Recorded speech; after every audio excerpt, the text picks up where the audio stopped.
Hello, welcome to another Fantasy Battle Report.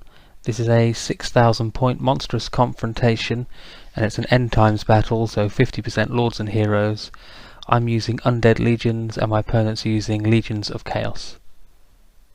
Starting with my left flank, there's a unit of 6 Skeleton Chariots and 5 Direwolves, 3 Vargheists, 45 Grave Guard, although that's a mixture of Tomb Guard and just regular skeleton models. And in them there's a Tomb Prince, giving them weapon skill 5, and a Lich Priest. Next to them is 55 skeletons with the Screaming Banner, 2 Spirit Hosts, and 40 zombies. My right flank is 5 Direwolves, 7 Hex Wraiths, 3 Vargheist models next to them, although one of them you can see is a Forge World Skinwolf being proxied. A Necrosphinx behind them, 40 Crypt Ghouls with a Necromancer and White King BSB. Then in the middle there's the Forge World Exalted Greater Daemons model. Should have got some better pictures of that really. I think all the ones I took were from sort of behind or above, like you can see there. But it's a great model and really well painted as well. At the back there's the Casket of Souls. And then on the far right, 2 Terrorgeists, Nagash, and a Hierotitan, which is just a regular giant model there. On the Legions of Chaos, left flank, there's Throg and his trolls on the far left. Then 10 Chaos Knights, painted up as Tzeentch Knights, but being used in this battle as Khorne Knights. 3 Plague Drones, a War Shrine. In front of the War Shrine you can see it's actually a Magma Cannon model, but being used as a Skull Cannon, and I think the Magma Cannon model is better than the Skull Cannon model anyway. Next to them, 30 Chaos Warriors with Mark of Nurgle and Great Weapons, Banner of Eternal Flame, BSB, and Festus in them as well, giving them 5+ regen. And the right flank is where things start getting a little bit scary. There's 20 Khorne Forsaken, or I believe they're Khorne Forsaken. Behind them, 20 Plague Bearers, Hell Cannon, the Glockkin, Mutilate Vortex Beast, 3 Skull Crushers, 5 Hellstriders, an Exalted Bloodthirster who just hasn't had his Wing Salute on yet. The Manticore models standing in for a Bale Taurus, and at the far right at the back there's Morbidex Twiceborn. Here's the spells that I rolled. Pretty happy with them. I mainly was concerned with getting the summoning spells, which are Kandarak and Dark Riders, and I got them because I think I rolled 5 or 6 of these dice, of Nagash's dice, on the Law of Undeath, just to make sure I 100% got those spells. So the Great Unclean one, Fleshy Abundance, Rancid Visitation, Cursed Leper, and Stream of Corruption. So I get the first turn, and my left flank pretty much stays still apart from the Spirit Host in the middle, which move up.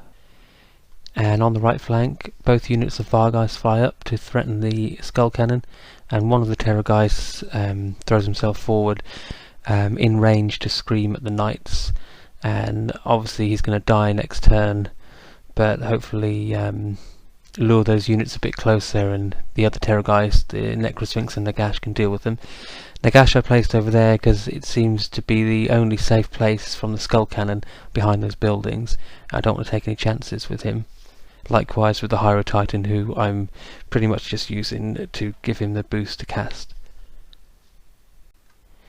Magic is 6/3, and I throw 4 dice at the Dark Riders.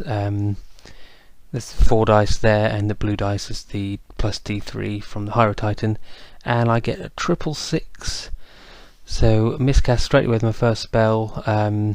Fortunately, don't take any negative effects from the spell other than losing the rest of my power dice, and I summon a unit of 8 Blood Knights. Yes, we're using Black Knight models just to proxy, since my opponent doesn't own any Blood Knight models, and yes, I'm borrowing my opponent's army, Undead army, to use against his Chaos army in this battle. So they've got the Banner of Eternal Flame, and I position them, because of Nagash's ridiculous range on the spell, I put them behind the Chaos Knights and the Plague Drones. And in the shooting phase, the Terrorgeist rolls 6 and kills 4 of the Chaos Knights. Legions of Chaos turn 1. The trolls and the knights charge the Terrorgeist. The plague drones turn around to face the blood knights. And his other flank just starts to slowly come round. It's a bit bunched up, and some of the units like Unclean can't move very far. The Forsaken are trying to get around the impassable terrain there. And I should also mention at this stage, as I haven't before, we're actually playing buildings just as impassable terrain, not with the full building rules. So the magic phase, he rolls a 7, so that's 7-4, and before we can get started casting spells, we have to navigate the extremely well designed Reign of Chaos table. And I was thinking that 7, average roll, probably not going to be anything bad. Yeah, it's pretty bad, although it's only a bunch of strength 3 hits if you roll a 6 on my units. So you roll for all the units that aren't in combat, and on a 6 they take a bunch of strength 3 magic hits. Of course, the one unit that it does affect is my Hex Wraiths. Most vulnerable unit to it, expensive ethereal unit, and I lose 5 of them. That's great. Although I do play elves, and I have used the host of the Eternity King list a few times, so I'm not going to complain too loudly about being handed stuff for free. The Great Unclean one has taken a wound. That's because he failed a danger terrain test in the previous turn. The Unclean then casts the regeneration spell for some reason on the Forsaken. Unfortunately, he miscasts, and as a result he loses 1 wizard level, and he forgets Curse of the Leper, which is a shame, because that's probably, in my opinion, the most useful spell in the Nurgle lore. He does have it again on Festus. I think that's because Festus gets it automatically or something, so he can have it twice, so at least he's still got the spell.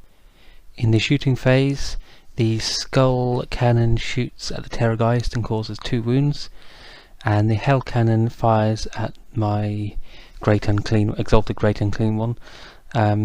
It scatters 10 inches to the right and lands smack bang on Nagash, but Nagash passes his ward save.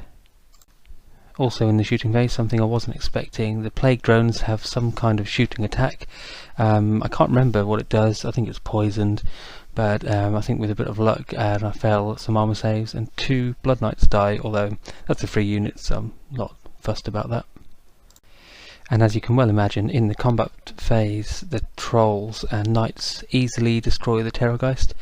It does take Throg to weigh in at the end of the combat with his great weapon, but with strength 8 he makes short work of it, and as he's killed a monster he gets to roll on the Eye of the Gods and gets +1 strength, so he's now strength 9 with his great weapon. So my turn 2, and there's a lot of charges this turn, a lot of charges declared anyway, and I have a bit of a dastardly plan for killing the Bloodthirster. I charge it with the chariots, and yeah, that's an Exalted Bloodthirster, so toughness 7, so even with the strength 5 chariots doing their impact hits, they're not going to do a whole lot unless I can cast Curse of the Leper with the Great Unclean one and lower his toughness. And also the Spirit Host, because they can move through, or rather charge through impassable or any sort of terrain, they manage to get a flank charge off onto the Forsaken, and they will lose combat, but they've got 8 wounds between them, so they should hold them up for a while. Both my units of Vargheists make their charges. I think they both need sort of only 4 or 5 to get in. One unit charges the Skull Cannon, and the other unit flies over the building to charge the flank of the plague drones. And unfortunately on the right flank it all goes a bit wrong. The Blood Knights need a very low score to get into the rear of the Chaos Knights, but they roll like 3, even with the Swift Stride, 3 or 4, so they fail the charge. The Necrosphinx does make it, but now he's on his own, although toughness 8 should still be alright against them, since they probably won't be able to wound him at all. And Nagash fails his charge against the trolls, which is really annoying because I want to kill Throg this turn. Again, he needed a ridiculously low score, but rolled about 3, so fails. And there's the rest of the movement on my right flank. You can see the Terrorgeist also flying behind the Chaos Knights, ready to scream at them. On the units in the middle, I don't think they move. Don't think they move at all, apart from the Tomb or the Graveguard that move up. I had to deploy them 8 wide just because they couldn't actually fit any wider than that, and then I've had to move them up since then to try and get enough room to reform them to be 10 wide. They don't have enough room this turn, but hopefully they will next turn. Now my magic phase goes about as well as I could have hoped. Very well. I managed to do everything I wanted to do. I get Curse of Leper off on the Bloodthirster, and I roll a 3 for minusing his toughness, which is perfect. So now his toughness 4 gets my strength 5 impact hits. I get 3d6 impact hits, so I should do a ton of wounds. He's got 7 wounds, so 10 wounds, 3 plus armour, and 5 plus ward. So probably not going to kill him, but should hopefully weaken him enough. And I don't think there's any way for him to regain wounds at all. So he should be pretty screwed if I can wound him enough. And I also managed to summon 3 Cairn Wraiths next to the Forsaken, ready to charge them. And what I'm hoping to do here is tie the Forsaken up so that the Glotkin and the other units are sort of stuck there and they can't get round. And even if the Bloodthirster kills the chariots, it's still going to be a turn or two with the Forsaken causing a bottleneck there. And the Terrorgeist kills the remaining Chaos Knights, rolls a 10, so they all die before combat even starts. And the impact hits pretty much do their job. I was kind of hoping to do a few more wounds than that. Working it out, I should average 4 wounds, so I can't really grumble at 3, but it does mean he's still got 4 wounds left, and I think he'll be pretty undeterred about charging him into a combat, especially with stats like his. You know, strength 7, toughness 7. I think he's got like 9 attacks as well, so, and hatred, so he's pretty deadly. But still, 3 wounds, not bad. However, I was totally unprepared for just how badly both of my units of Vargeist would do against their respective targets. First of all, the Vargeist attacking the Skull Cannon, and by the way, they should be deployed, you know, in the line next to the cannon. But they just wouldn't balance on the walls. That's why one of them's back there, in a weird place. Yet they do nothing to the cannon. I know Skull Cannons are no pushover in combat, but I was kind of expecting to at least wound it a couple of times. But no, absolutely nothing. And one of them dies. I think due to like danger strain, maybe a wound and a crumble or something like that. But yeah, that cannon's probably going to kill them now, which I absolutely can't believe. And against the Plague Drones, I haven't mentioned it I don't think up till now, but we're playing with the full Legions of Chaos rules, so they get an Ascendant God, and Nurgle is the Ascendant God, so I knew that in advance obviously, and knew the Plague Drones weren't going to take an instability test because they're just completely unbreakable now, but still expecting to do something with a flank charge from 3 Vargeist, but I think I only caused 1 wound, and I think I lose combat and take a couple of wounds. Legions of Chaos turn 2, and Throg leaves the unit, and like the coward he is, he runs out of Nagash's charge arc, leaving the trolls. Well, not leaving the trolls to just mither around in stupidity, because he gives them an 18-inch leadership 8 rerollable leadership bubble, so they'll still be alright, but obviously they're going to be destroyed by Nagash in short order. And here's a shot of the rest of the battlefield, so you can see the Bale Taurus, which is the Manticore model on the left there, charges into the flank of the chariots. You can see there's only 2 chariots there. That's due to runes and crumble. They lost 4 of them against the Bloodthirster last turn. On the very far left, just out of shot, the Skull Crushers have charged a unit of Warhound, not Warhounds, well the Warhound models, but a unit of Direwolves, which I sent over there just to lure them away, because obviously the Skull Crushers are frenzied, they'll have to overrun, you know, leading them away from the battle for a little bit. You can also see at the bottom the Slanesh Fastcav Hellstriders coming round to the flank of my army, and a better shot as well showing the Grave Guard, the big unit of Grave Guard at the bottom, had to move forward, and they didn't have room last turn to reform to be 10 wide. The warriors in the middle charge a unit of Warhounds, and at the top there's the Plague Drones have reformed last turn to bring the full force of their fury against the Vargeists. And yet you can see I was right, there's still 3 Vargeists left, but one of them has taken 2 wounds. So Chaos Magic phase now. It seems initially to be a good phase for them. It's 12-6, certainly the biggest disparity in dice of any of his magic phases. However, it's probably the least effective phase, as I use my Dispel Scroll this turn and to even things out, and then the Mutual Vortex Beast spell goes off on my summoned Cairn Wraiths, making them take a toughness test or suffer some sort of horrible fate. But they all pass the test, as you can see there, and I don't think anything else really happens in the magic phase. Something weird happens with the Hell Cannon. I think it misfires or something, and it eats one of its handlers. And just reminds me as well from this picture, you can see a little marker on the Glockin's base, and what the marker signifies is that he has an extra wound and I believe an extra toughness or some other stat boost from one of his Nurgle spells that he cast either this turn or last, meaning he now has 13 wounds. And here's a little shot of how the battlefield looks after the Bloodthirster and the Balesword finish off the chariots. And here are the plague drones. You can see they've killed all the rest of the Vargheists and still having only suffered 1 wound, which I just can't believe how good the plague drones are. I've never faced them before and I wasn't expecting them to be just that tough. The Skull Cannon likewise. Now there's only 1 Vargheist left, and I think it still hasn't suffered any wounds as well.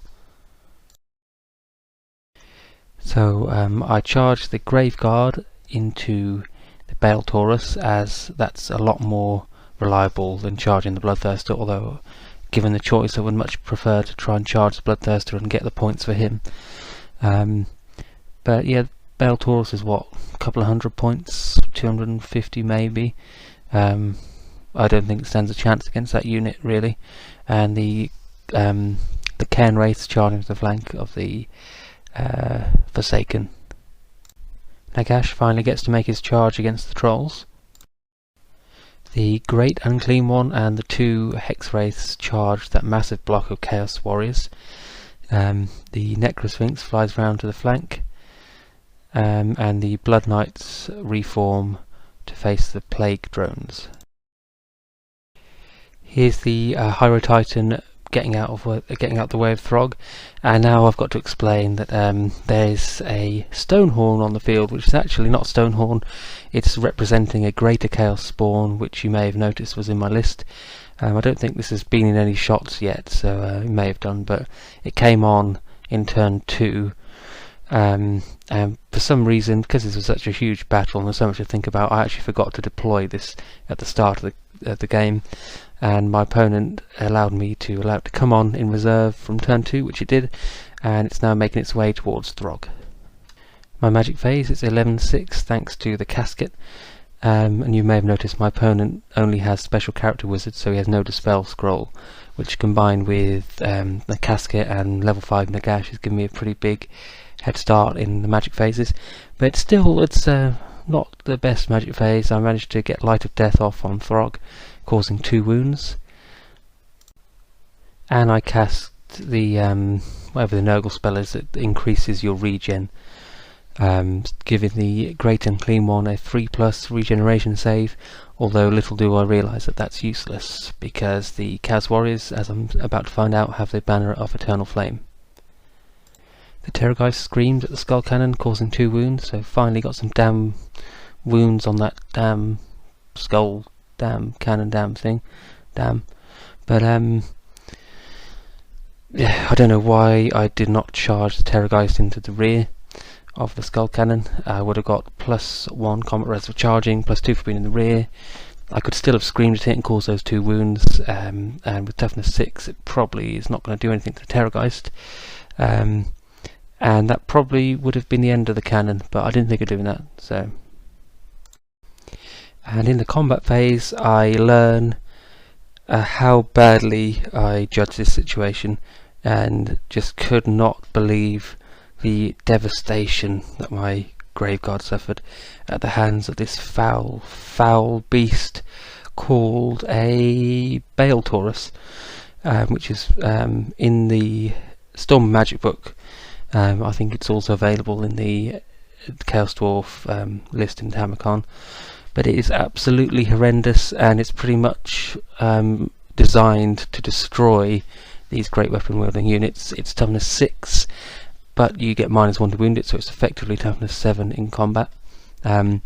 It has a fairly small base, so I think only 4 or 5 models were in combat with it. Plus I was, as you may remember, I was only 8 wide when I charged. I never got around to reform to be 10 wide, so I'm not in horde formation. It does automatic hits on every model in base contact, so that's 4 or 5 automatic hits straight away. It's got a breath weapon, it's thunder stomps.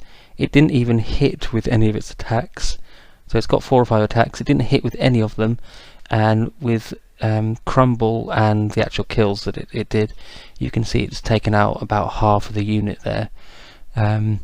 So severely misjudged that. I caused 2 wounds to it, but nowhere near enough, and now that unit is just ripe to be destroyed by all the monsters around it. Cairn Wraiths and the Spirit Host kill a few of the Forsaken. Nagash kills 2 trolls, but they stick thanks to being steadfast and Throg being nearby.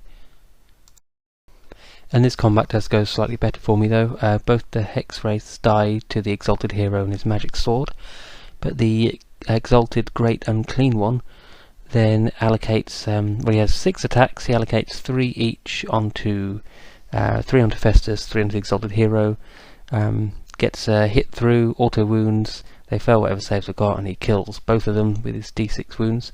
And then he breath weapons a unit and thunder stomps them, kills quite a lot of Chaos Warriors.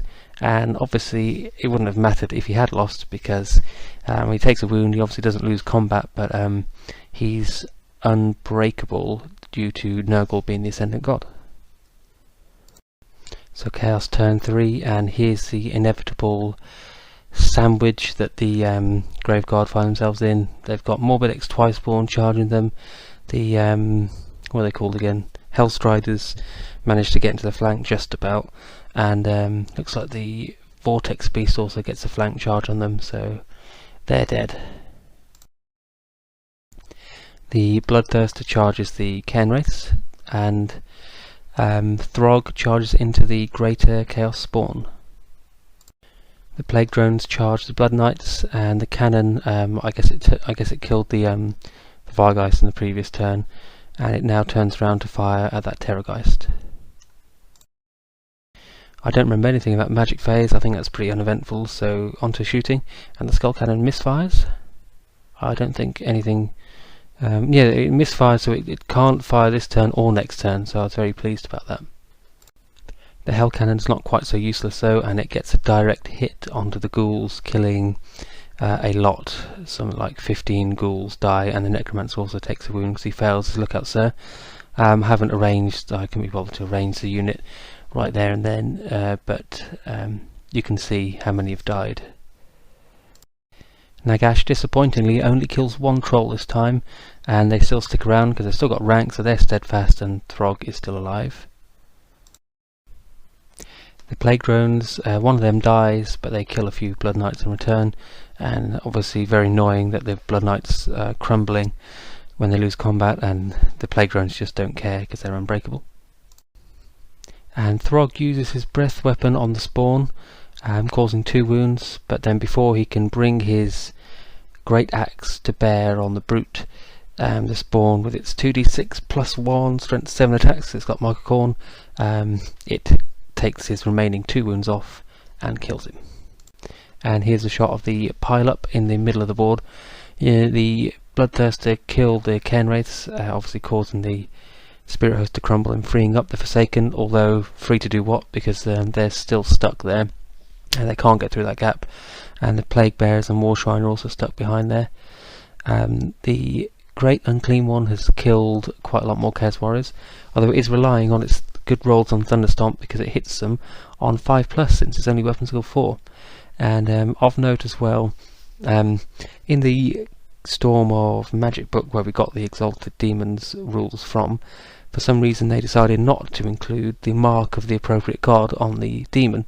So we've, at the start of the battle, we agreed that they would receive their marks. So the Great Unclean one is -1 to hit from Mark of Nurgle, and the Bloodthirster gets whatever Mark of Khorne gives him, so +1 strength on charge or something like that. And I thought I'd include this shot just because it shows probably the most terrifying sight that I've ever seen in any battle of Warhammer that I've played. Just take that in for a second. You've got the Unclean and an Exalted Bloodthirster of Khorne, and they'd be terrifying enough on their own if it wasn't for the array of incredibly dangerous beasts that follow them, ready to just steamroll through my entire army. Undead turn 4, and the Necrosphinx slams into the flank of the Chaos Warriors to help out the Greater Unclean one, which you can see has suffered 3 wounds so far. I don't know what I do with the rest of my army. My weak units like the skeletons and zombies just still hang back. No point letting them die any sooner than they have to. What is going on with that Terrorgeist? Got no idea. It's just sat there. I don't even know what it screams at. I don't think it does anything this turn.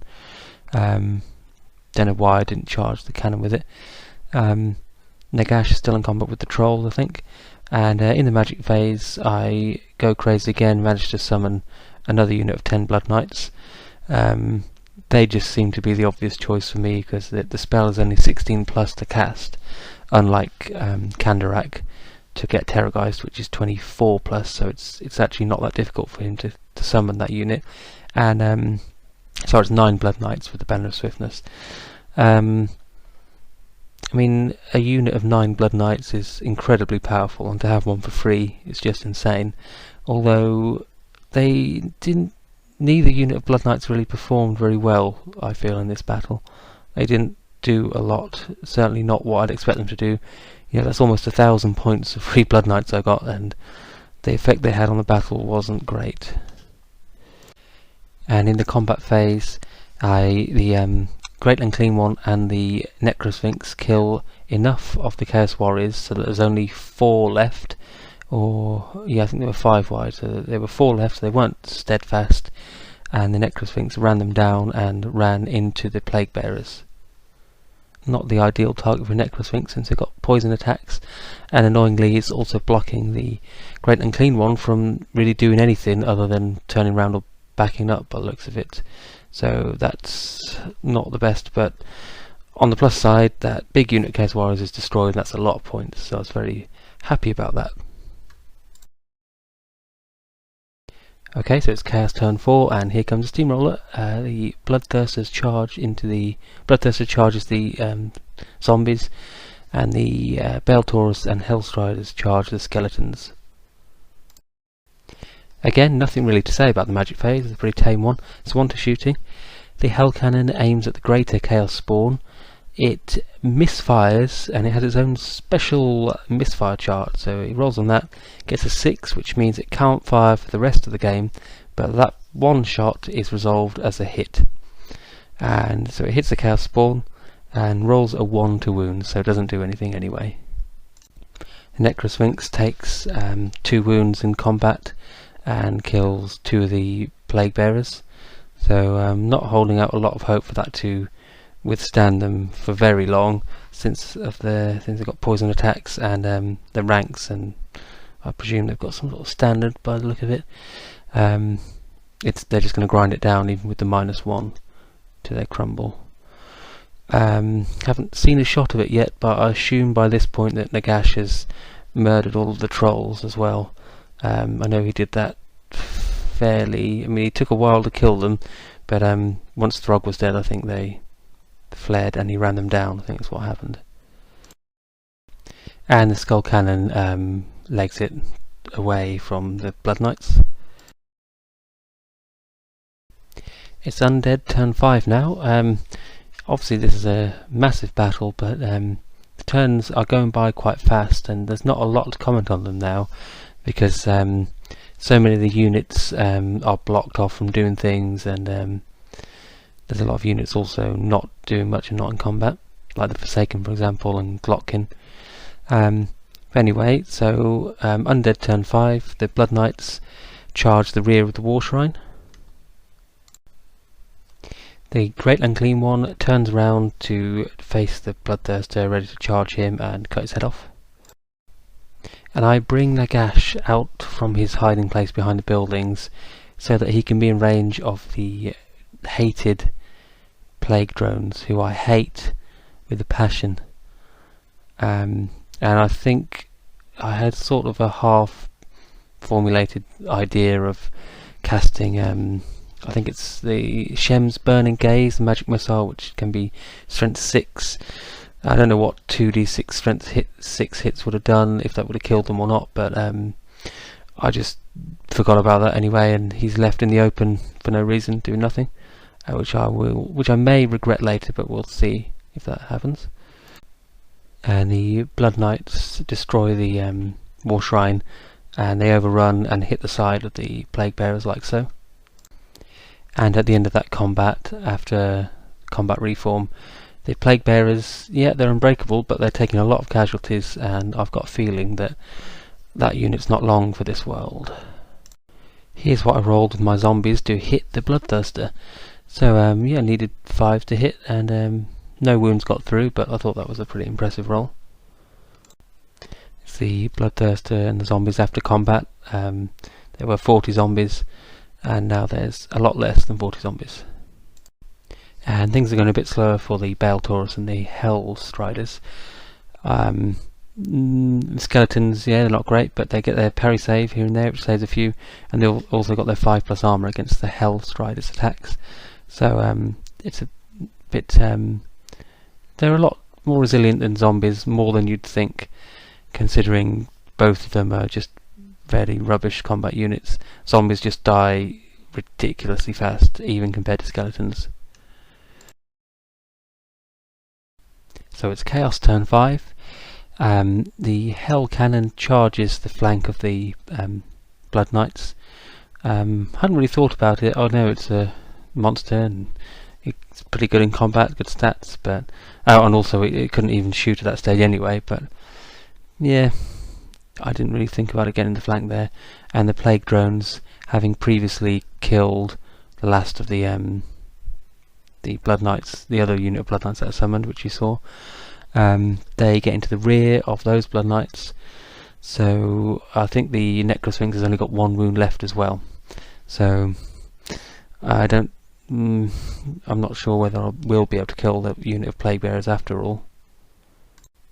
And here's the Morbidex Trispawn coming around in the flank, charging the skeletons to speed things up a bit. And the skeletons probably could have held out for a little while against the Balesword and co, but with Morbidex in there, he's good. He's very good in combat. He's got like 7 or 8 strength 8 attacks, and he's going to Thunder Stomp at strength 6, and they won't get the parry against him. Yeah, they're just going to melt. Much to my annoyance, in the magic phase, a Summon Infernal Legions is finally cast, which is a summoning spell that all Chaos sorcerers get in the end times, or in the Legions of Chaos rather. And 10 Plague Bearers. There aren't 10 spare Plague Bearer models to hand, so we've just used Chaos Warriors to represent them here. 10 Plague Bearers summoned in front of the Great Unclean one, which means I won't be able to make a turn 6 charge into the Bloodthirster. And even if I do charge as Plague Bearers, they're summoned, so they're not worth anything. And in the shooting phase, well, in the movement phase, the Skull Cannon had manoeuvred itself, because it's a cannon that can not only beat any sort of decent chaff or even good combat units like Hexwraiths, like Vargeist in combat, but it can also move and shoot and then fire as a normal flaming cannon. So it's moved, and it's got a clear bead now on Nagash because he's moved out from behind the buildings, and it's going to take a shot at him. So it hits him, no problem, wounds him, and he fails his ward save. He's got 5 wounds left, and it only causes like 1 or 2 wounds, so Nagash doesn't die, so that's fine. And the Bloodthirster kills the rest of the zombies, no trouble with that. And you can see just how many skeletons. I mean, there were a lot of skeletons left in the last picture, I'm sure, and now there's 5 left. So I didn't get a picture of the combat with the Blood Knights from the previous turn. Now this is my turn 6. They killed a few Plague Bearers by the looks of it, and they lost a few. I think they might have crumbled, but they're still around.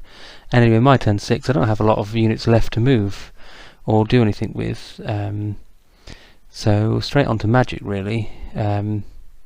Nagash goes back behind the building so that he's not in danger of being killed by the cannon, but just to make sure, he summons a Terrorgeist, and had a choice of targets really. I don't know where was best to summon the Terrorgeist, but the cannon only had 1 wound left, so that seemed to be the easiest target, plus it was outside of the range of Glotkin's Leadership 10, so it seemed like a safe bet to at least get some points for killing the Skull Cannon.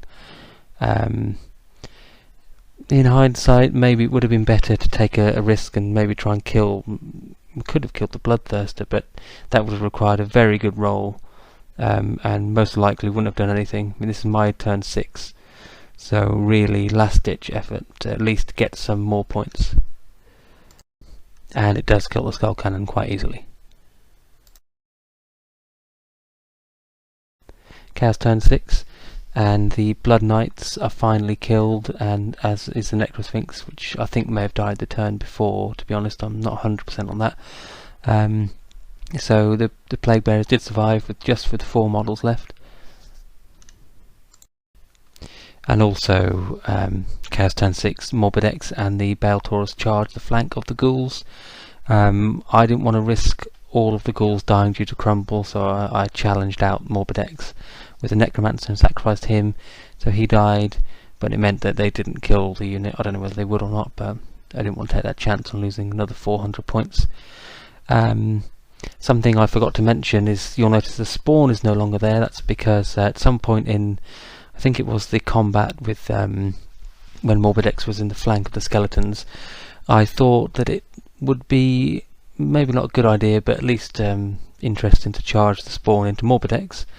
I would like to say that was literally just a last ditch, just go all out, go crazy move on my part, and in some respects it was, but in all honesty I was kind of also thinking about getting some points and thinking maybe if I rolled exceptionally luckily I could kill Morbidex, because I've got a potential to have a lot of attacks at high strength, and he might roll badly and not kill me. However, I did not really think about how it was going to play out, how it was almost certainly would play out. With my weapon skill 3, I was hitting him on a 6, so even with a lot of attacks, which I think I rolled a decent number of attacks, I was never ever going to kill him. And even though I was toughness 7, he was strength 8, so he easily just swatted the spawn away. And that's how the battle ends. Don't ask me why the Great Unclean one is facing the wrong way. I don't really know what's going on there. But you can also see some other units that shouldn't be on the board, like at the back there's the Stone Horn or the Spawn, and some other units just floating around that were just dead and we hadn't taken off the board. But that's it. It ends like that, and the end result is Undead 2100, but Chaos scored 3121, so just edged to a crushing victory for Chaos. Very well played to my opponent. If I maybe hadn't sacrificed the spawn in such a reckless way, or a couple of other things had gone differently, it maybe wouldn't have been a crushing victory, but it definitely still would have been a solid victory. And I've got a few thoughts on some things I misjudged. Obviously, losing the Grave Guard for absolutely no gain was a terrible mistake, and I should really have not done that. And also, don't think I made the best use of my summoned units. The Gash himself, I was fairly happy with keeping him as in the role of mostly just a spellcaster. With all the absolutely terrifying units on the other side of the table, even the Gash I think would have struggled, especially against, for example, a Bloodthirster, Exalted Bloodthirster rather. But I'm not too bothered about the use of Nagash. maybe that could have been a bit better. And I did have some pretty bad rolls on a lot of the magic phases, which meant it was limited what I could do with his spells, even with the magic advantage I had with the casket and so forth. But there were definitely some things that I got wrong and misjudged. Mainly I misjudged as well the strength of the skull cannon and the plague drones. I didn't think that they would present such a problem, and really they stalled a lot of the advance of that flank of my army. If I could have broken or destroyed the plague drones and the skull cannon sooner, it would have left my blood knights free to come around and start charging the rear of the rest of the chaos units, rather than getting stuck on them, and losing both units of Vargheists as well was not good. But the main thing is, it was a very, very fun battle, and very long battle, took all day to do, and I think it's the largest battle I've ever done. I'm definitely looking forward to another massive end times battle sometime soon.